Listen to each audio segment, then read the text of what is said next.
ගත්තාම මේ 91%ම කියන්නේ මිනිස්සුන්ගේ දෝෂ නිසා කියලා. ඉතින් මේ දෝෂ මොනවද කියන එක තමයි ඊළඟ වැදගත්ම කාරණේ වෙන්නේ. මොකද අපි ගොඩාක් දෙනෙක් මේ කතා කරන්නේ මේ දෝෂවලට බාහිර දේවල්. ඒ බාහිර ගොඩාක් දේවල් කතා කරාට මේ මෙච්චර කාල ඒ දෝෂ වළක්වන්න නැතිව අනතුරු වළක්වන්නට බැරි වෙලා තියෙනවා.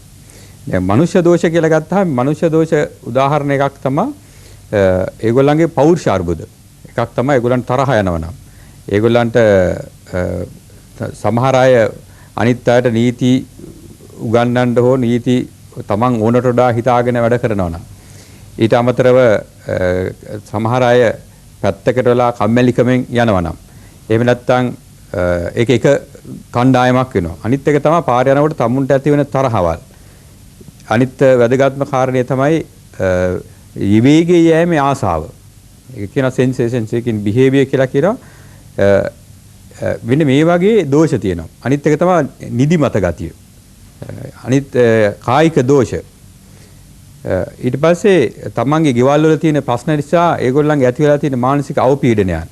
ඊට බීතිකාවන්. සමහරට සල්ලි මදිකම නිසා සල්ලි ගෙවන්න වෙලා තියෙන නිසා ඇති වෙන ගැටලු. මෙන්න මේ වගේ හැම දෙයක්ම නිසා තමයි මේ පුද්ගලයාගේ අවධානය සහ අවබෝධය වෙනස් වෙනවා. ඒ නිසා තීරණ ගැනීම පමා වෙනවා. මේ තීරණ ගැනීම පමා වීම නිසා තමයි මේ විශාල අනතුරු සංඛ්‍යාවක් සිද්ධ වෙන්නේ. ඒතකොට මේ අපි මෙන්න මේ කෙරෙහි විශාල අවධානයක් යොමු කරන්නට ඕනේ. මොකද මේ රියදුරන් ගෙනල්ලා අපි දේශනා කරලා තියෙනවා වෙනම අපි අහලා තියෙනවා ඔයගොල්ලන්ගේ හිත මේ මෙවැනි ගැටලු සහගත හිතක් කොහොමද ඔයගොල්ලෝ පාලනය කරගන්නේ කියලා. මේගොල්ලන්ගේ පාලනය කරන විවිධ උපක්‍රමශීලී ක්‍රම දන්නේ නැහැ ඒගොල්ලෝ. ඉතින් අපි මේ රියදුරු මහත්තුරුවත් පාර යන කවුරුත් මේ අනතුරක් වෙන්න කැමති අය නෙවෙයි. ඒ නිසා අපිට වෛද්‍යවරු විදිහට අපේ සෞඛ්‍ය අමාත්‍යාංශ විදිහට මෙන්න මේ වගේ දේවල් කියලා දෙන්නට ඕනේ. මොකද අපිට මේ දැනුම දීලා තියෙනවා. අපේ මහාචාර්යවරු අපිට උගන්වන කාලේ මනස ගැන මේවා පාලනය කරන හැටි, මේවා අඳුර ගන්න හැටි, ඊට පස්සේ මේවට තියෙන ප්‍රතිකාර මේ සියල්ලම අපිට උගන්වලා තියෙනවා. නමුත් මේ උගන්වපු එකෙන් මේ වෙනකම් ප්‍රයෝජනයක් අරන් නැහැ. මේ රියදුරු හා සම්බන්ධව පාර සම්බන්ධව. හැබැයි හසන්ත මහත්තයා අපිට කියන්න තියෙන වැදගත්කමක් තමයි අපි මේ පහුගිය අවුරුදු ගාන තුල මම හිතන්නේ ඔබතුමාටත් පින් සිද්ධ වෙන්න ඕනේ මේ කරන දේවල් වලට දොරමඩලාව තුලින් අපි එළියට ගිය ගමන මේ වෙනකොට අපේ සෞඛ්‍ය අමාත්‍යතුමා මේ ගැන අපිට එන්න කියලා සාකච්ඡා කළා එක පැයක් ඇතුළත එතුමා මේක තීරණය කරා මේක ඇත්තම දෙයක් මේ 91% වෙන සිද්ධිය. ඒ සඳහා අපි වහාම ක්‍රියාත්මක වෙන්නට ඕන කියලා අනතුරු වළක්වන අධ්‍යක්ෂකවරයෙක් පත් කරන්න නියෝග කරා. නියෝග කරලා මේ නියෝගය දැන් ක්‍රියාත්මක කියලා මම හිතන්නේ ඒ ක්‍රියාත්මක භාවය ඉදිරියේ දකින්න පුළුවන්. මේ අතුරු වාර්තාවටත් ඒක ඇවිල්ලා තියෙනවා. ඒ නිසා නුදුරු අනාගතේ මේ මනෝමූලික સિદ્ધාන්ත එකතු කරගෙන හසන්ත මහත්මයාගේ වගේ කොහොමද මනෝවිද්‍යානුකූල මේක දකින්නේ කියන තැනට එන්නට පුළුවන් වෙනවා.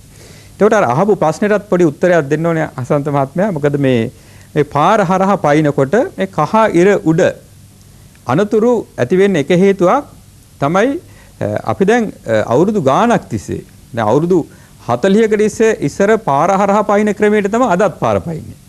දැන් මම හිතන්නේ ගිය සතියේ මම පාසලකට ගිහලා ළමයි 100ක් විතර එකතු කරගෙන ඒගොල්ලෝට පාර පයින්න විදිය කොහොමද කියලා අහනකොට ඒගොල්ලෝ පරණ ක්‍රමෙමයි තාම පිළිපදින්නේ.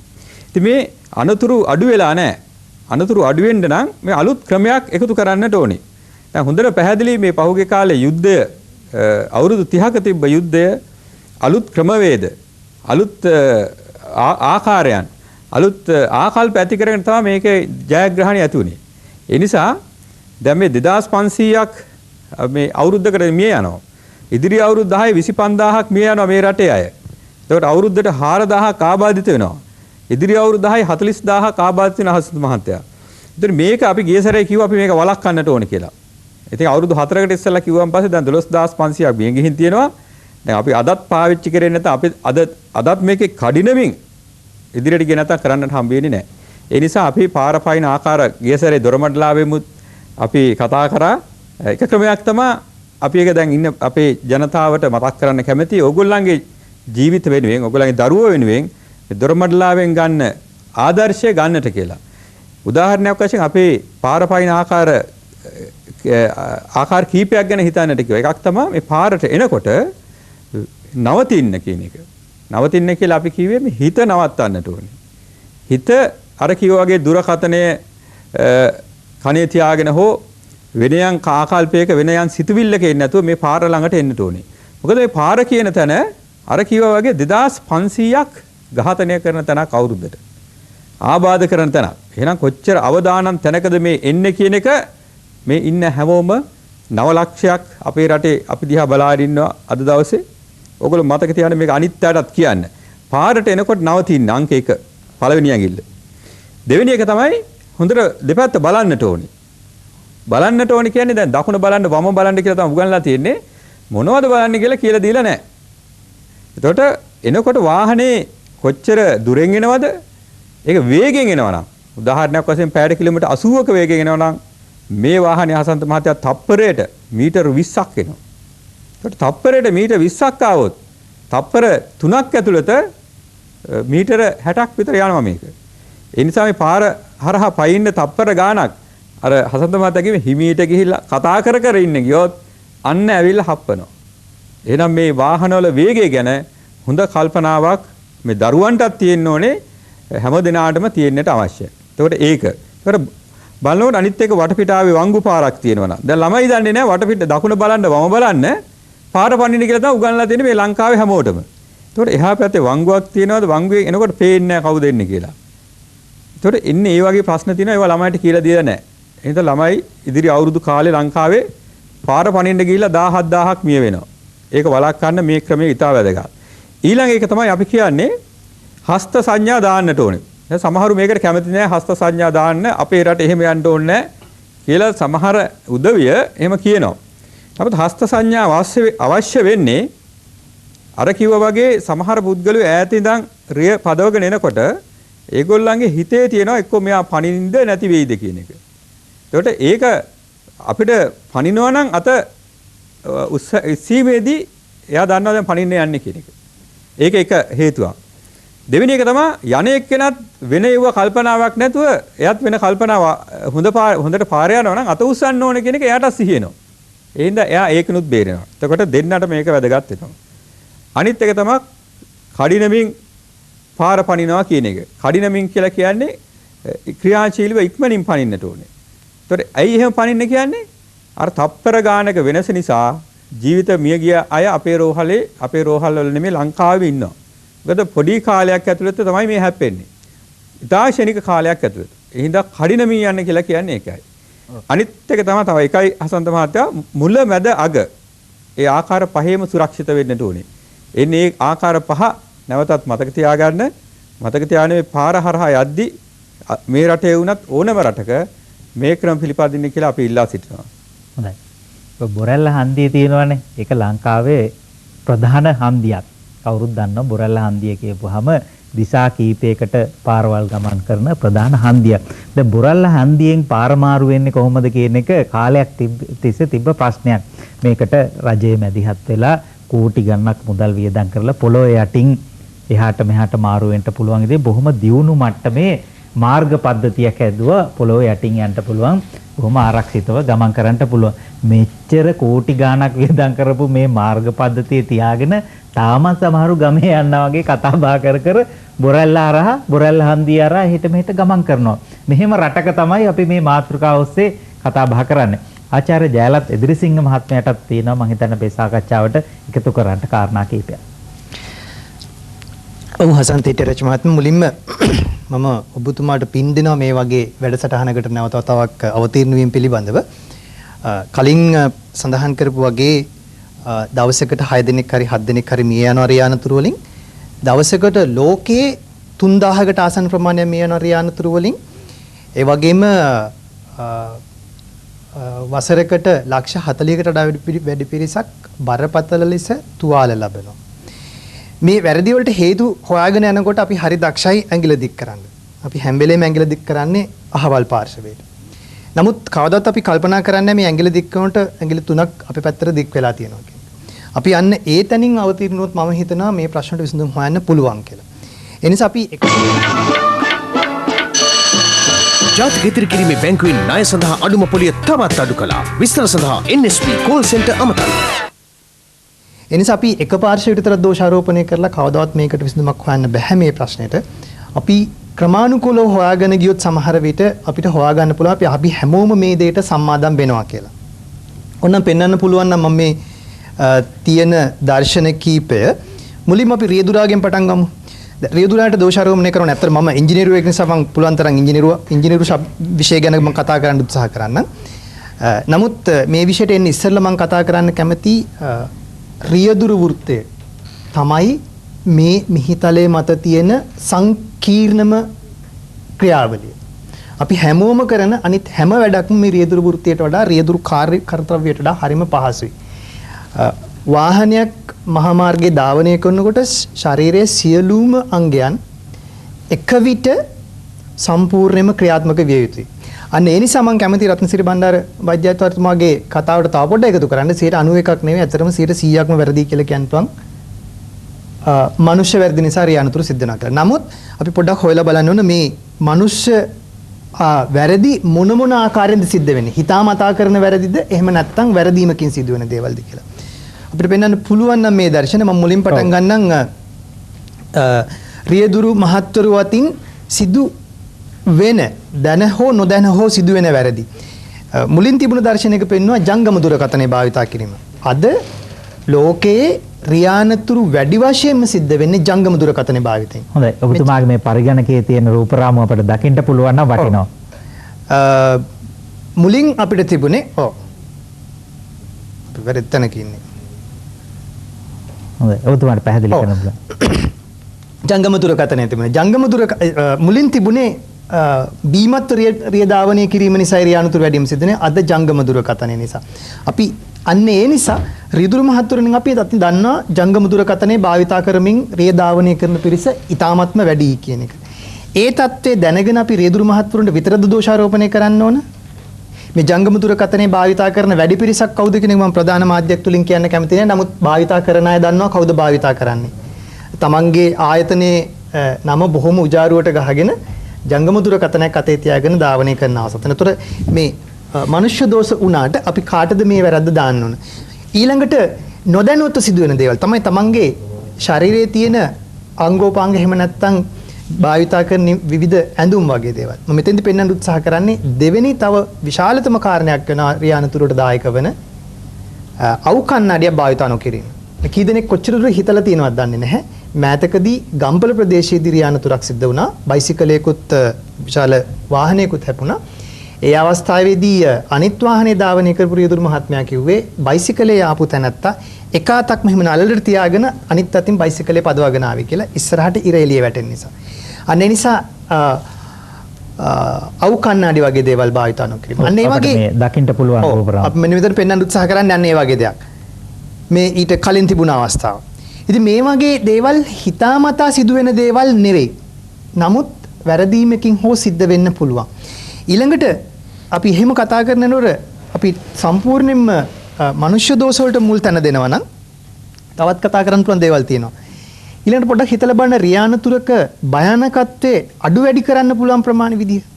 වාහනයක් ඇතුලේ මොන වගේ දේවල්ද අපි තියාගෙන යන්නේ? ඒ දේ අපි ඊටාත්ම සුරක්ෂිතව තියාගෙන යනවද කියන එක මත නැවත වතාවක් රියානතුරකට ලක් වුනහම භයානකම් වැඩි වෙන්න පුළුවන්. අපි හැම වෙලාවෙම මහා මාර්ගයේදී ගමන් කරන්නේ අනතුරක් සිදු නොවී කියලා. මේක මේ හොඳ දර්ශනයක්. අම්මයි තාත්තයි දෙන්නගේ බයිසිකලේ යනවා. තව ඉස්සරහින් ඉන්න පුතාලා දෙන්නෙක්. පුතාලා දෙන්නටම හිස් ආවරණයක් නැත හෙල්මට් එකක් නැහැ. අම්මට තියෙන හෙල්මට් එක අම්මා අතේ අරගෙන යන්නේ. ඉතින් මේ හැම වෙලාවකදීම රියදාවනය කරන්නේ නැත්නම් මහා මාර්ගය යන්නේ රියානතුරක් සිදු නොවේවි කියලා හිතාගෙන. අපි සුද්ධි නොවේවා කියලා ප්‍රාර්ථනා කරමු. නමුත් අපි හැම වෙලෙම හිතන්න ඕන රියානතුරකට අපි ලක් වෙන්න පුළුවන්. ඒ ලක් වුණොත් ඒ භයානකම අඩු කරගන්න පුළුවන් ක්‍රම මොනවද කියන එක. එකක් තමයි ආසනපටි පැලඳීම. දැන් අලුත්ම නීතියක් ඇවිල්ලා තියෙනවා ආසනපටි පළඳන්න ඕන කියලා. හරි ආසනපටියක් පළඳගෙන යන්නේ නැති වුනහම රියානතුරකට ලක් වුණොත් එහෙම ඒ රියදුරාට බරපතල තුවාල ලබන්න පුළුවන්. නැත්නම් මිය යන්න පුළුවන්.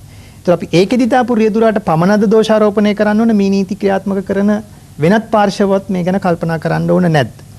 ඊට තවත් කාරණාවක් තමයි නිදිමත නිසා රියානතුරු සිදුන. අපි ඉස්සෙල්ලම වෛද්‍යතුමත් මේ ගැන මතක් කරා. ෆැටිග්නස් එහෙම නැත්නම් නිදිමත නිසා. මේ නිදිමත වෙන්න පුළුවන් ක්‍රම දෙකකට එකක් වෙහෙස මහන්සිය නිසා අනිත් එකත් මම හිතන්නේ වෙහෙස මහන්සිය නිසා තමයි සිද්ධ වෙන්නේ නැත්නම් රාත්‍රී කාලයේදී. ඉතින් මේ වගේ රියානතුරු ජපානයේ ඉතාමත්ම ඉහළ තත්යකට නැංගුණාට පස්සේ ඒගොල්ලෝ ආපු කල්පනා කරේ පැය දෙකකට සැරයක් විනාඩි 5ක් විවේක ගත යුතුයි කියලා තියෙනවා රීතියක් නීතියක් නෙවෙයි. අපි මේක නිතරම මහජනතාව දැනුවත් කරන අවස්ථාවලදී කියනවා. නමුත් එහෙම නොකරන අවස්ථා තියෙනවා සමහරලාට. එතකොට අපි මොකද කරන්නේ? රියදුරා ගිහිල්ලා වාහනේ හප්ප ගන්න අපි ඉඩ දෙනවද? අනේ නිසා සමහර රටවල දැන් තියෙනවා තමන්ගේ මාර්ගයෙන් පිටතට යනකොට රියදුරාව ඇහැරෙන විදිහේ ක්‍රමවිදි පාවිච්චි කරලා තියෙනවා. අන්න ඒ වගේ අපිට ඕන 100%ක්ම රියදුරාටම දෝෂාරෝපණය කරන්න පුළුවන්. එහෙම නැත්නම් 100%ක්ම මනුෂ්‍ය වැරදි කියලා අපිට කියන්න පුළුවන්. නමුත් මේ 100% මොන කාණ්ඩ අතර බෙදිලා යනවද කියන එක වටහා ගැනීම ඉතාම වැදගත්. තම තමන්ගේ රාජකාරිය වටහා ගැනීම ඉතාමත්ම වැදගත් කියන එක තමයි මම සිහිපත් කරන්න කැමති මුලින්ම. හොඳයි. අපි කොහොමද පාරේ යන්නේ? ඒක තමයි අපේ මාතෘකාව. අපේ හැමදෙරුනේ මට අවසර දෙන්න පාලක මැදිරියට යන්න අනුග්‍රහක බෞතුන්ගේ පණිවිඩ කීපයක් සඳහා.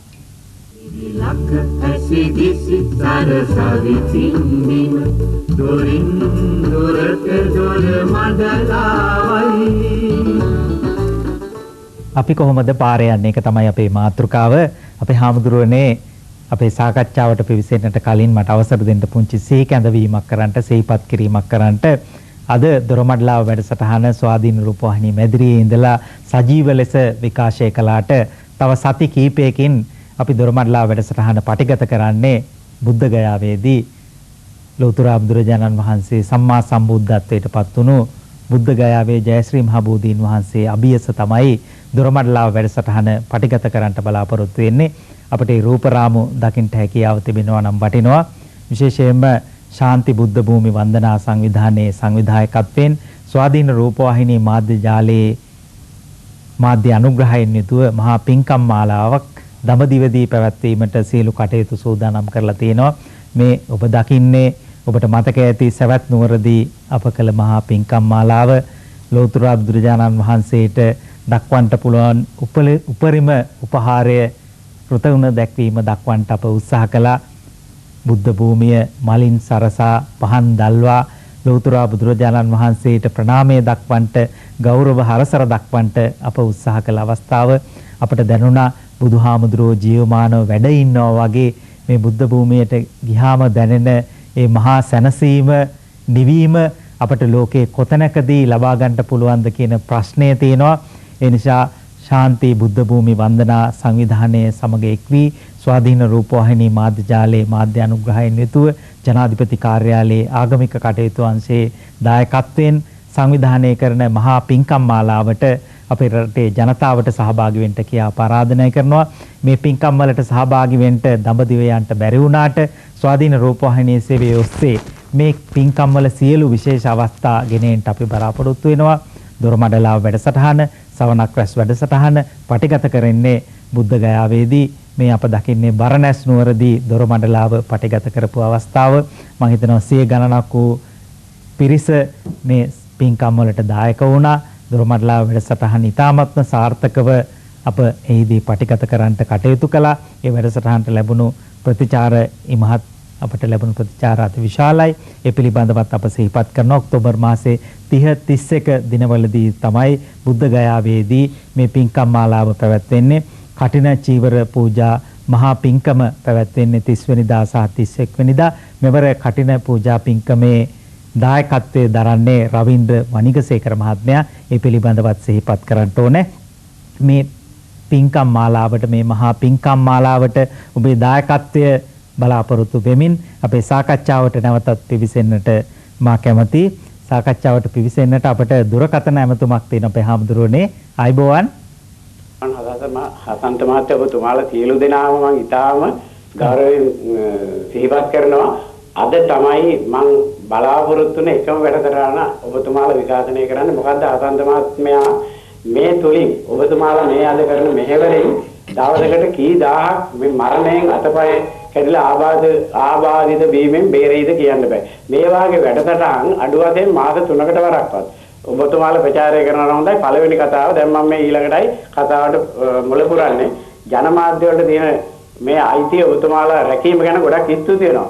දැන් තිබුණා හදන්ත මහත්තයා ඉස්සර මෙතන හුඟක් මේ අනතුරු වෙන්නේ මහ ජනතාව නොදැනුවත්කම නිසායි. අඩු වශයෙන් පාසල් දරුවන් කොයි පැත්තෙන්ද ගමන් කරන්න කියලා දන්නේ නැහැ. ඉස්සර තිබුණා පොලිස් සංදර්ශන කියලා දෙයක්. මොකද ගම් වල පාසල් වලට පැමිණිලා පොලිසිය උසස් නිලධාරීන් වාහන ගෙනල්ලා මේ පොලිස් සංදර්ශන තබලා මේ සෙනඟ දැනුවත් කරනවා. අද පාසලේ දරුවෝ තියා ගුරුවරු යන්නේ වම් පැත්තෙන්. එතකොට ඊළඟ ප්‍රශ්නේ වැසි වෙලාවට හදන්ත මතේ නගර බදලුවේ ගම්බද පාපැදිය වලින් ගමන් කරනවා කිසිම තේ ලයිට් එකක්වත් නැහැ. මේ වැස්ස වෙලාවට මේ වාහනේ පේන්නේ මේ පොඩි සුළු වාහන ඉදිරියෙන් එන්නේ වාහන දැන් අනිත් අය ගැන බලන්නේ අපේ රටේ කිසිම කෙනෙක් මේ තමුන් ගැන විතරයි බලන්නේ. හෙඩ්ලයිට් දැල්වාගෙන ඉන්නේ අර පාපැදි කරුවන් පේන්නේ නිකන් අපරාධي යට වෙලා ආබාධිත වෙනවා.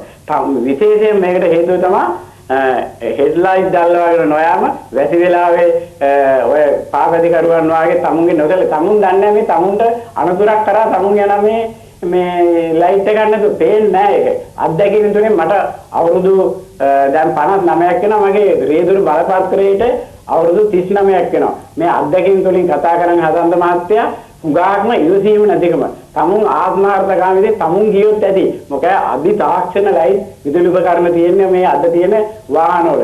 ඒව දැල්ලාගෙන හෙඩ්ලයිට් දාලා නැහැ පාරේ බලක් තියනවාද හරකේ බුදිනවාද මේ සෑම දෙයක් දීපමිඩියක් වැටිලා ඉන්නවාද මේ කිසිම දෙයක් පේන්නේ තමුන් ගැන හිතන්නේ නැතුව අනුන් ගැන හිතන්නේ නැතුව තමුන්ගේම පරාදීසියක් තුළ ගමන් කිරීම මේ රියදුරු හරීම විනීත වෙන්න ඕනේ. තමුන් දැම්මට රේදුරු බලපත්‍රයේ අවුරුදු 39ක් වෙලත් මම තාම අසන්ත මහත්තයා ඉගෙන ගන්නවා. තවත් පාරේ යන්නේ කොහොමද කියලා අපි ඉගෙන ගන්නවා. මෙහෙම කවුරුත් අනුන් ගැන කල්පනා කරලා හිතනවා නම් අපේ රට මේ වෙන්න බලන්න ඔබතුමාලා මේ කරපු අද මේ වැඩසටහන මම ගොඩාක් ස්තුතියි. බුදුබවත් වෙනවා ඔබතුමාලට. බොහොම ස්තුතියි. ඔබතුමා ඉතාමත්ම වටිනවා ඉදිරිපත් කරපු අදහස් ටික. අපේ හැමදෙරුනේ ලෝකයේ තප්පරයකට වරක් අනතුරක් සිදු